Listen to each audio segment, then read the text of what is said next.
আসসালামু আলাইকুম। মাত্রই একটা পরীক্ষা দিয়ে আসলা, মেডিকেল ভর্তি পরীক্ষা। পরীক্ষা দিয়েও তোমাদের নিস্তার নাই, তাই না? সামনে আবার ১৯ তারিখ, ১৯ ডিসেম্বর এফএমসি ভর্তি পরীক্ষা। এখন একটা ক্যালকুলেশন করো, দেখো। তোমার মেডিকেল ভর্তি পরীক্ষা এবং এফএমসি ভর্তি পরীক্ষার মাঝখানে মাত্র ৬ দিন সময় পাচ্ছ। তোমার রেজাল্ট বের হতে হতে ৩ দিন সময় লাগবে। তো তুমি ৩ দিন পরে যদি আবার এফএমসি পড়াটা শুরু করো, তুমি শেষ করতে পারবা? ঠিক আছে? করতে পারো, কিন্তু এটা খুব টাফ হয়ে যাবে। তখন তোমার মন মেজাজ ভালোও না থাকতে পারে যদি তোমার রেজাল্টটা আশানুরূপ না হয়। তো তোমাদের জন্য আমার রিকোয়েস্ট থাকবে, পরীক্ষা তো দিছই, ঠিক আছে? রেস্টটা একটু ১ সপ্তাহ পরেই করো, ঠিক আছে? চান্স পাওয়ার পরেই করো। তো কী করো বলো তো? আগামীকাল থেকে, শনিবার থেকে একটু প্রিপারেশন নেওয়া শুরু করো এফএমসির জন্য। আচ্ছা, তো এফএমসির জন্য কীভাবে প্রিপারেশন নিবা এটা একটু তোমাদেরকে শর্টকাট ব্রিফ করে দিই, হ্যাঁ? তো ব্রিফ করার আগে আমরা একটু এফএমসির মানবন্টনটা দেখি।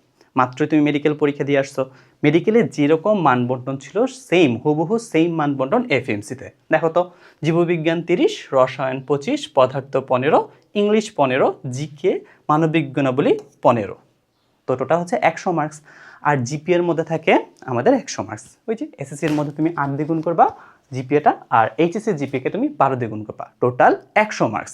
এই ২০০ নম্বরে তোমার পরীক্ষা হচ্ছে, এমসিকিউ বলো রিটেন বলো যেটাই, ঠিক আছে? ১৯ তারিখ, ১৯ ডিসেম্বর।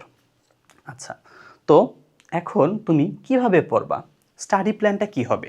তো ভাইয়া একটা স্টাডি প্ল্যান তৈরি করছে তোমাদের জন্য।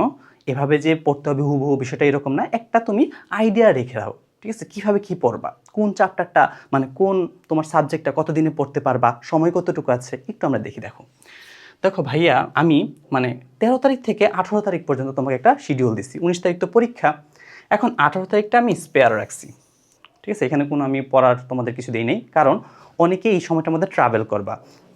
অনেকেই যাদের হচ্ছে যে ময়মনসিংহ বাড়ি, তারা ঢাকা যায় পরীক্ষা দিতে হবে, ট্রাভেলিংয়ের মধ্যে কিছু সময় নষ্ট হবে। তো এই সময়টুকু আমি এখানে কোনো পড়ার আমরা জিনিস রাখি নাই। তো দেখি এখানে যে ১৩ তারিখ আছে, ১৩ তারিখ আমি ফিজিক্স ফার্স্ট পেপার এবং সেকেন্ড পেপার শেষ করব। আচ্ছা, এখন তোমার সময় নাই, একদিনের মধ্যে কিন্তু অনেক বেশি একটা লোড তোমার নিতে হবে। আচ্ছা, এখন ফিজিক্সের মধ্যে মার্কস হচ্ছে ১৫ নাম্বার। তো ১৫ নাম্বার জন্য তোমার এত বেশি ফোকাস দেওয়া যাবে না, কারণ অনেকগুলো মার্কস তোমার সামনে আছে। তো ফিজিক্সগুলো কী করবা, ফার্স্ট পেপার সেকেন্ড পেপার যখন রিভিশন দেবা, কোনো কিছু যদি পারো আর না পারো, অবশ্যই যে ফর্মুলাগুলো আছে প্রত্যেকটা চ্যাপ্টারের পেছনে ফর্মুলাগুলো ভালো করে পড়বা, সার সংক্ষেপটা অন্ততপক্ষে ভালো করে পড়ো। যারা একদমই পড়তে পারতেছ না তাদের জন্য বলতেছি। আর আমি বিশ্বাস করি, এতদিন মেডিকেল প্রিপারেশন নেওয়ার সাথে সাথে তোমার মধ্যে একটা ফ্লুয়েন্সি চলে আসছে, প্রত্যেকটা চ্যাপ্টার পড়ার খুব স্পিডি চলে আসছে, তাই না? আচ্ছা, যেই চ্যাপ্টারগুলো খুব কঠিন লাগে সেগুলো আগে পড়বা, আর সহজ চ্যাপ্টারগুলো নিচে রেখে দেবা, পেছনে রেখে দেবা, রাতের দিকে পড়, তাহলে তোমার তাড়াতাড়ি রিভিশনটা শেষ হয়ে যাবে। এভাবে গেল ফিজিক্স ফার্স্ট পেপার এবং ফিজিক্স সেকেন্ড পেপার। আচ্ছা, এখন ১৪ তারিখ পড়বা হচ্ছে কেমিস্ট্রি ফার্স্ট পেপার। এটা কীভাবে পড়বা? এফএমসিতে অনুশীলনীর প্রশ্ন থেকে তেমন বেশি হুবহু একদম প্রশ্ন আসে না। তো তুমি এখানে কোনটা ফোকাস রাখবা? মূল বইটাকে প্রধান ফোকাস রাখবা, মূল বইটাকে। আর এফএমসির প্রশ্নগুলো একটু বেসিক থেকে আসে। তুমি যদি বেসিকগুলো একটু ভালো পারো কেমিস্ট্রি, তাহলে দেখবা হচ্ছে তুমি এগুলো উতরে যেতে পারবা। তো কী করবে, এখানে মূল বইটা ভালো করে পড়বা। পড়ার পরে তোমার কিছু কিছু তুমি হচ্ছে যখন তুমি বইটা দাগাইছো, তখন তোমার অনুসরণী যে প্রশ্নগুলো কঠিন ছিল সেগুলো তুমি দাগায় রাখছো না, ওগুলো একবার চোখ বুলায় যাবা। বুঝতে পারছি? তো দেখো, তোমার কিন্তু সময় খুবই কম। তুমি যদি এখানে প্রশ্ন ব্যাংক বলো বা অন্য কিছুর মধ্যে সময় নষ্ট করো, তোমার কিন্তু মূল বই পড়া হচ্ছে না। তুমি মূল বইটাকে বেশি ফোকাস দিবা। আর বাজারে যে প্রশ্ন ব্যাংকগুলো আছে সেগুলো আসলে এফএমসির কিনা আমি জানি না।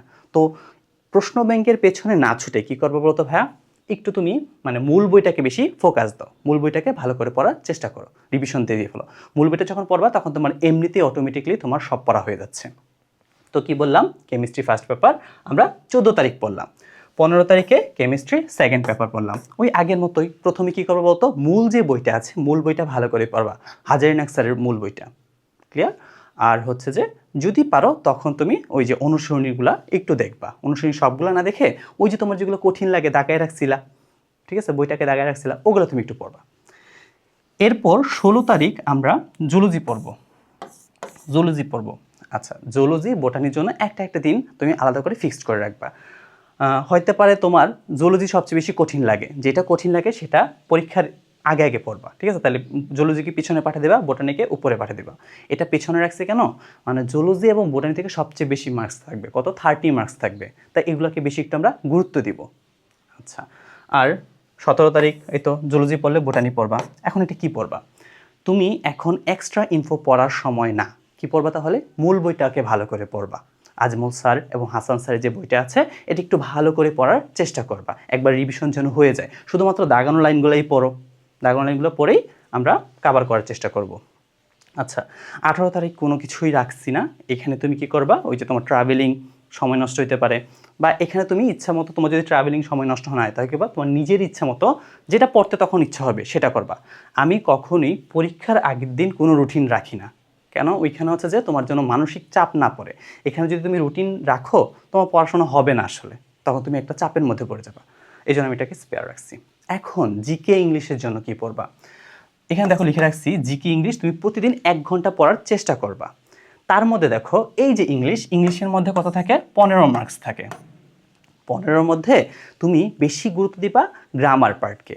দরকার হলে তুমি ভোকাবুলারি বাদই দাও, এখন তোমার রিভিশন টাইম তো অনেক কম, তুমি কী করবা? ভোকাবুলারি বাদ দিয়ে গ্রামার যে পার্টটুকু আছে সেটা পড়বা। তুমি যদি গ্রামার পার্টটুকু পড়ো 15-র মধ্যে তোমার ইনশাল্লাহ 9 থেকে 10টা কমন পড়তে পারে।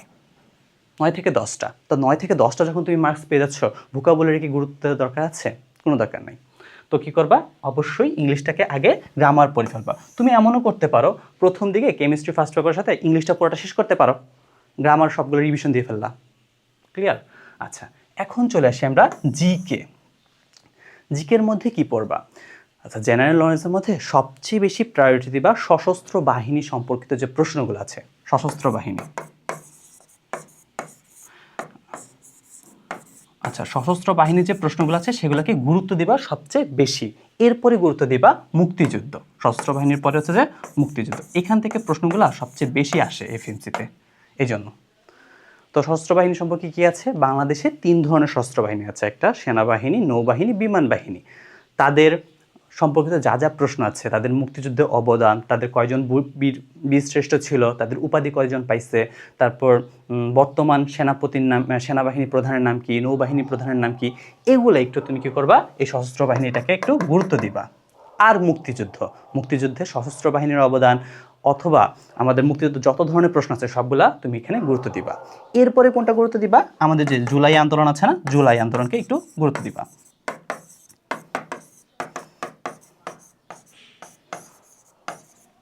ঠিক আছে? তাহলে আমরা বুঝতে পারতেছি সিরিয়ালভাবে এভাবে পড়বো, প্রথমে সশস্ত্র বাহিনী, তারপর মুক্তিযুদ্ধ, তারপর হচ্ছে জুলাই আন্দোলন। ক্লিয়ার? এভাবে আমরা একটু জিকেটা পড়ার চেষ্টা করব। এরপর জিকে তুমি যা যা পড়ছো তা একবার হচ্ছে চোখ বুলায় যাবা, প্রতিদিন 1 ঘন্টা টাইম রাখবা জিকে ইংলিশের জন্য। তো এভাবে পড়ো। আপাতত হাহুতাশ করার কিছু নাই। তুমি হচ্ছে পরীক্ষা দিছো, মেডিকেল পরীক্ষা খুব ভালো হয়েছে, ওইটা অতটুকু পর্যন্ত থাকুক। কালকে থেকে তুমি এফএমসির জন্য একটা ভালো করে প্রিপারেশন নেওয়া শুরু করো। যেহেতু তুমি মেডিকেলের প্রিপারেশন নিছো, তোমার জন্য এখন ঢাকা ভার্সিটির প্রিপারেশন নেওয়াটা একটু টাফ। এই জন্য কী করবো বলতো? এফএমসিকে অবশ্যই প্রায়োরিটি দিবা। তো তোমাদের সবার জন্য দোয়া থাকবে। Wish you all the best. ভালো করে পড়াশোনা করো।